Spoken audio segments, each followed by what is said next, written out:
और पाक भारत कशीदगी और तनाव में कमी के लिए DGMOs की मीटिंग में बड़ा ब्रेक थ्रू। हालात मामूल पर ले जाने के लिए प्लान तय। पहले मरहले में फ़ौजी दस्तों को हालात अमन में ले जाने समेत अहम अमूर तय पा गए हैं। अपडेट कर रहे हैं आपको कि पाक भारत कशीदगी और तनाव में कमी के लिए DGMOs की मीटिंग में बड़ा ब्रेक थ्रू। हालात मामूल पर ले जाने का प्लान तय। पहले मरहले में फ़ौजी दस्तों को हालत अमन में ले जाने समेत अहम अमूर तय कर लिए गए हैं। इस पर मज़ीद बात करेंगे। एहतशाम साहब हमारे साथ ज्वाइन कर चुके हैं। एहतशाम साहब, बहुत शुक्रिया आपकी कीमती वक्त का। क्या कहेंगे, इससे पहले DGMOs के दरमियान भी डिस्कशन हुई थी और ये अहम इस वक्त जो प्लानिंग है वो सामने आई है। हालत अमन में जाने के लिए इक़दाम किए जा रहे हैं। कैसे देखते हैं इस तमाम तरह बदलती हुई सिचुएशन को? देखिए शर्जील, ये दूसरी DGMOs की जो बात हुई है और जिस अंदाज से चीज़ें तय हुई हैं, मुझे उसके बारे में बड़ी डिटेल मिली है। हमारी गोल की बड़ी एक्सक्लूसिव चीज़ें हैं जो अगले 10 दिन में क्या तय हुआ है वो मैं आपको बताने जा रहा हूँ।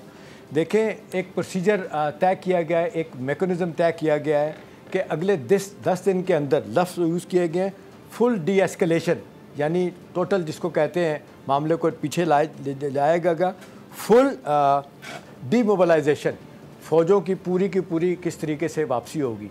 दो बड़ी जगहों पे हमारी 10 कोर और हिंदुस्तान की नॉर्दर्न कोर जो है ना, ये आमने सामने थी। ये पहले मरहले में ये दोनों वापस जाएंगी, जो हमेशा आप देखते हैं कि जंग की सूरत में या कॉन्फ्लिक्ट की सूरत में आगे होती हैं। तो ये बहुत बड़ी बात है कि दो बड़ी जो एसेंशियल स्ट्राइक कोर्स हैं, एक हमारी 10 कोर, उनकी नॉर्दर्न कोर जो है, इनको वापस ले जाने के लिए मैकेनिज़्म तय कर लिया गया है। अगले 10 दिन में शर्जील ये सारा प्रोसेस मुकम्मल होगा, जिसमें और क्या चीज़ें होंगी कि वो जो सामान, वो हथियार, वो जो हर तरह का बड़ी फ़ौजें दोनों अपनी महाज़ों पे लेके आ गई थी, तो पे जो भी कुछ होता है सामान, उसको वो वापस करेंगे। और लफ्ज़ यूज़ किया जा रहा है एमुनेशन डिपो, वो सामान हम अपना जमा कराएंगे, वो अपना जमा कराएंगे, ताकि पूरे तरीके से हालत अमन में हालात को लाया जाए। ठीक है जी। इस मरहले में, पहले मरहले में ये काम होना है और शरील दूसरे मरहले में फ़िज़ाइया और तीसरे मरहले में बहरिया, इनके मामलात को डी एस्केलेट करने के लिए और डीमोबलाइज़ करने के लिए जो चीज़ें तय हुई हैं। तो बुनियादी तौर पे जो चीज़ें तय हुई हैं वो ख़बर बड़ी यही है कि जो एक कॉन्फ्लिक्ट नज़र आ रहा था, वैसे तो आप देख लें किसी वक्त भी कुछ भी हो सकता है, लेकिन जो कहा जाता है सियासी नारेबाजी और है, मोदी के नारे लगाना और है। पब्लिक को कल उसने बताया कि जी ठीक है, ये कोई पहली लड़ाई नहीं है, लोगों को तसल्ली देने के लिए, और इन सो मेनी वर्ड्स वो मान रहे हैं कि पहली लड़ाई नहीं, और भी करेंगे, पहले में मार खा ली तो अगले में जीत जाएंगे, इस तरह की बातें कर रहे हैं। लेकिन जो फ़ौजों के दरमियान, तो DGMOs के दरमियान तय हुआ है, जिसकी क्रेडिबिलिटी है, जिसके बारे में कहा जा रहा है कि वो बड़े ज़बरदस्त तरीके से हुई है, और ये तीनों फोर्सेस को पीछे ले जाने का मरला अगले 10 दिन में मुकम्मल होगा। और ये बहुत बड़ी कामयाबी है, और ये कामयाबी में दो वजूहत मैं बता सकता हूँ। एक तो पाकिस्तान की एयर और स्पेस की सुपरियॉरिटी ने बता दिया उनको, दूसरा पाकिस्तान ने सफारती महाज पे जो काम किया है। देखिए, पूरे दुनिया के पाकिस्तान के जो डिफेंस अटैचीज़ हैं, उनको पूरी की पूरी ऑपरेशनल डिटेल बताई गई जो उन्होंने अपने अपने मुल्कों में उनकी हुकूमतों को बताई। फिर सेक्रेटरी लेवल सतह पे देखिए, आज मैं आपको खबर दे रहा हूँ, थोड़ी देर के बाद हमारे फॉरेन सेक्रेटरी जो है ना, वो डिप्लोमेटिक कोर के टॉप के जो लोग हैं उनको बिठा के ब्रीफ करेंगे। तो हमें जो ऑपरेशनल और डिप्लोमेटिक महाज पे जो कामयाबी हुई है, ये सिलसिला चलता रहेगा। और जिस अंदाज से पाकिस्तान ने ये पोजीशन ऑफ स्ट्रेंथ से चीज़ें हासिल की हैं, देखिए इतना आसान नहीं है। सियासी लीडरशिप उनके नारेबाजी कर रही है, लेकिन उनकी जो मिलिट्री लीडरशिप है, उनको अंदाज़ा हो गया है कि ये जो कुछ हजीमत उठानी पड़ी है, फौरी तौर पे तो क्या दूर दूर तक कुछ करने की पोजीशन में नहीं है। लिहाजा फ़ायदा इसी में ही है कि डी एस्केलेट किया जाए।